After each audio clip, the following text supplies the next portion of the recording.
Assalamualaikum warahmatullahi wabarakatuh. Perkenalkan, nama saya Ahmad Tudin Kasmawan.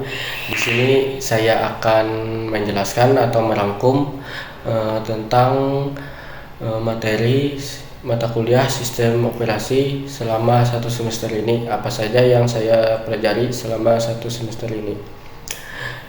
Di pertemuan pertama itu kami hanya membahas tentang pengantar mata kuliah, sistem operasi, dan jelaskan peraturan pada waktu perkuliahan dan sistem penilaian pada mata kuliah tersebut.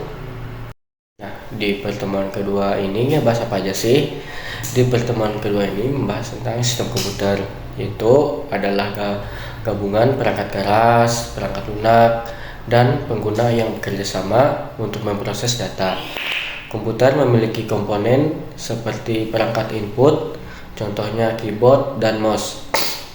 Untuk memasukkan data, CPU sebagai otak yang memproses data, dan memori untuk menyimpan dan data sementara atau data permanen.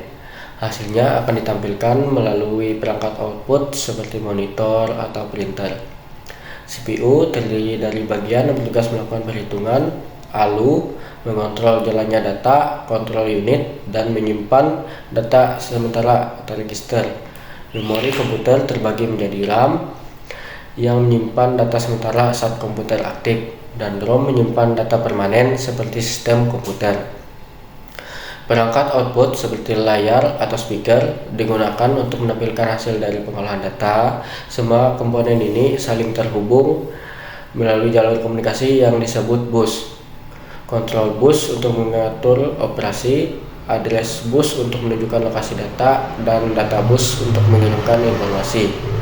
Agar sistem aman, komputer dilengkapi fitur proteksi seperti pengaturan akses, enkripsi data, dan program keamanan seperti antivirus atau firewall. Semua ini dirancang agar komputer bisa bekerja dengan lancar, membantu pekerjaan kita, dan menjaga data tetap aman.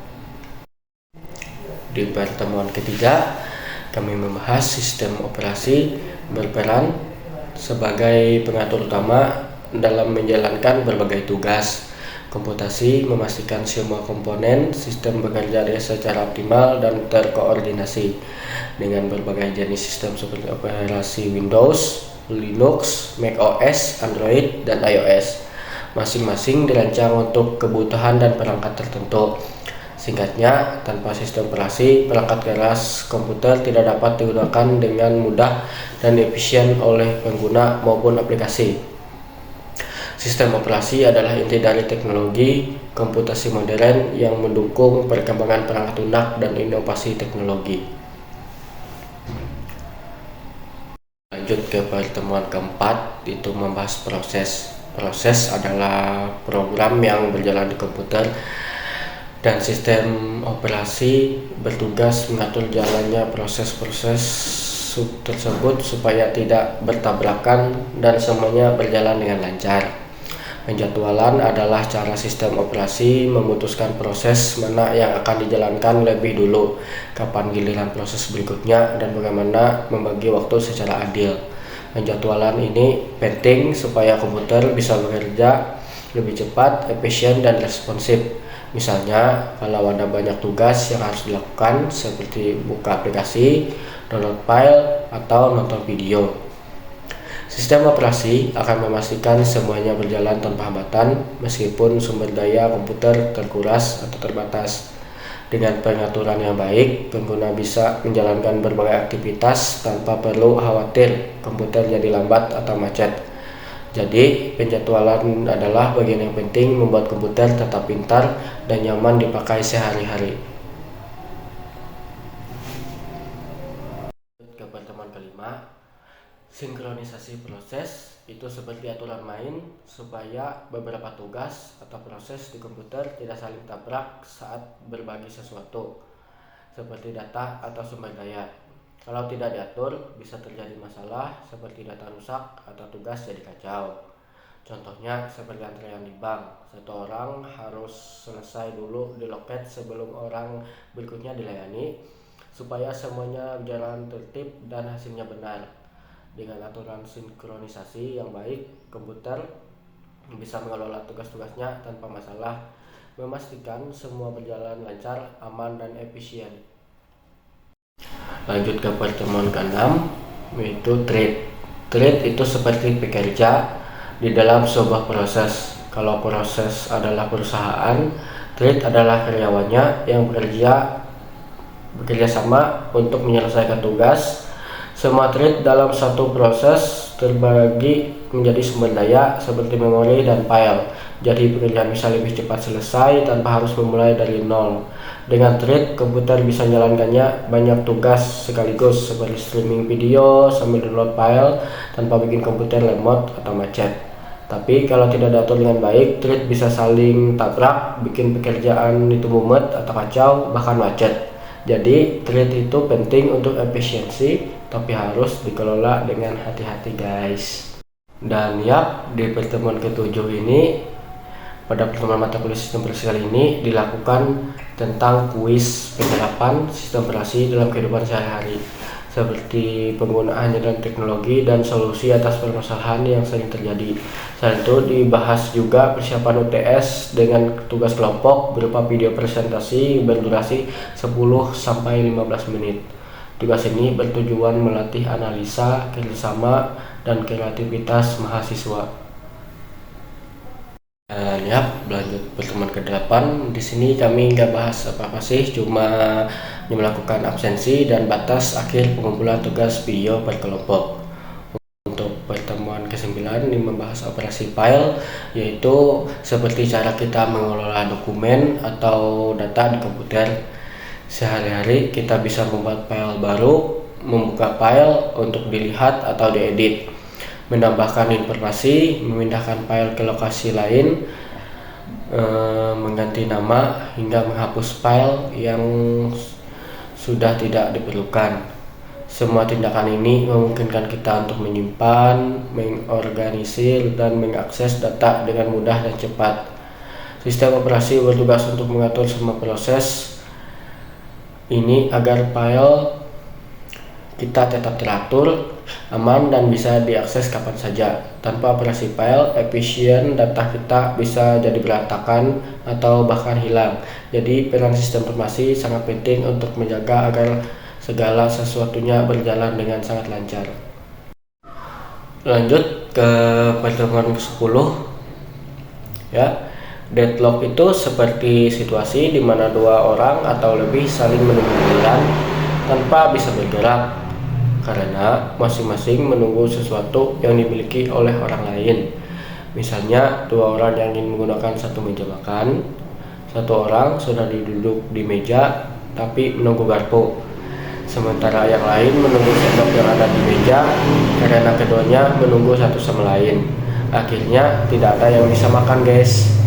Di komputer, deadlock terjadi ketika proses saling menunggu sumber daya yang tidak bisa dibagi, sehingga semuanya terhenti. Untuk mengatasi ini, kita bisa mencegah deadlock dengan aturan yang jelas. Contohnya mendeteksi kapan itu terjadi atau mengendalikan proses ke kondisi semula. Tujuannya adalah agar semuanya bisa berjalan lancar tanpa terhenti karena masalah seperti ini. Pertemuan ke-11. Manajemen memori itu seperti apa sih? Yaitu seperti cara kita mengatur ruang kenyamanan di bawah rumah. Bayangkan aja nih, setiap orang di rumah punya ruang tersendiri.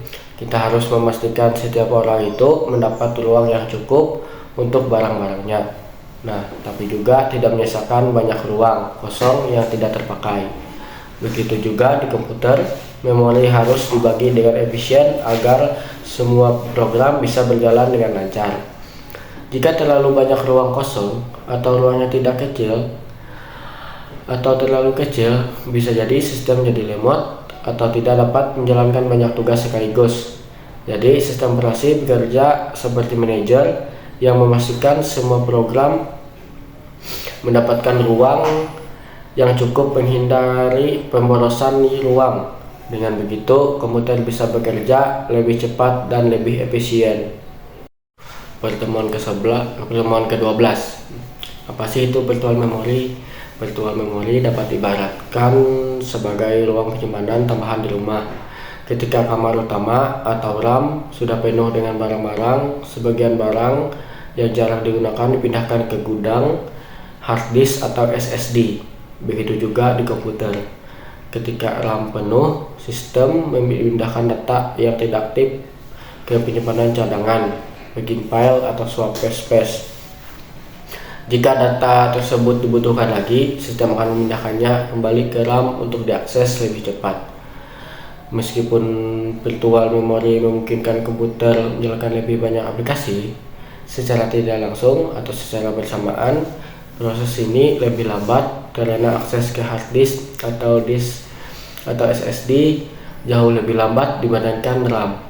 Akibatnya, performa komputer bisa menurun jika terlalu sering bergantung pada virtual memory.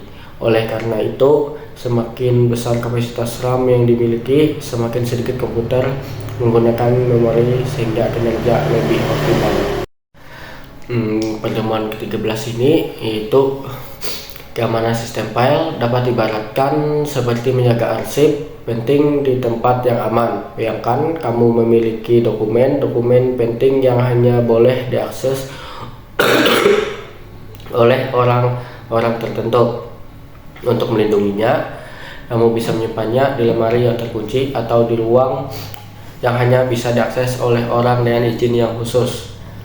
Begitu pula dalam komputer, keamanan sistem file dirancang untuk memastikan bahwa hanya orang yang dapat melihat tertentu yang dapat membuka, mengubah, atau menghapus file tertentu. Hal ini dilakukan dengan menerapkan sistem autentikasi seperti penggunaan kata sandi, enkripsi, atau izin yang diatur secara spesifik untuk setiap file atau folder. Selain melindungi file dari akses yang tidak sah, keamanan file cukup mencakup upaya pencegah kehilangan data.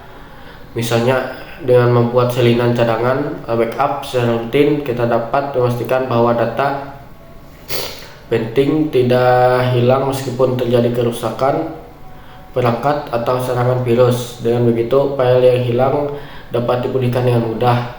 Oleh karena itu, menjaga keamanan file di komputer sangat penting untuk melindungi data dari ancaman kehilangan atau penyalahgunaan, sehingga informasi tetap aman dan hanya dapat diakses oleh pihak yang berhak. Di pertemuan ke-14 ini, ini pas banget nih, ini kami yang presentasi. Bayangin aja proses kerja komputer seperti memasak makanan. Dalam memasak, kita memulai dengan bahan-bahan mentah seperti sayuran atau daging atau bumbu yang diibaratkan sebagai input. Data awal yang dimasukkan ke komputer. Input ini bisa berupa perintah yang diketikkan, file yang diunggah, atau titikan seperti klik pada layar. Setelah bahan tersedia, proses memasak dimulai dengan langkah-langkah seperti memotong, menggoreng, atau merebus semua resep. Di komputer, proses ini dilakukan oleh prosesor dan perangkat lunak yang memproses data mentah menggunakan instruksi tertentu, misalnya untuk melakukan perhitungan, mengedit file, atau menjalankan aplikasi. Hasil akhirnya adalah makanan siap saji yang kita dapat atau nikmati atau dalam komputer disebut sebagai output. Output adalah informasi yang telah diproses menjadi bentuk yang dapat dimanfaatkan, seperti teks yang muncul di layar, gambar yang sudah diedit, atau musik yang diputar melalui speaker. Dengan cara ini, komputer mengubah data mentah menjadi informasi berguna melalui serangkaian proses mirip dengan bagaimana bahan mentah diolah menjadi hidangan lezat. Setiap tahap, baik di dapur maupun di komputer, penting untuk menghasilkan hasil yang sangat memuaskan agar kita bangga. Pertemuan ke-15 ini sama seperti pertemuan ke-7, di mana kami melakukan kuis yang bertujuan untuk mengetahui seberapa jauh mahasiswa memahami materi yang disampaikan pada pertemuan dan juga membahas apa aja materi untuk UASnya. Di pertemuan ke-16 ini pertemuan terakhir untuk mengumpulkan tugas video mandiri dan absensi terakhir di semester 3 ini.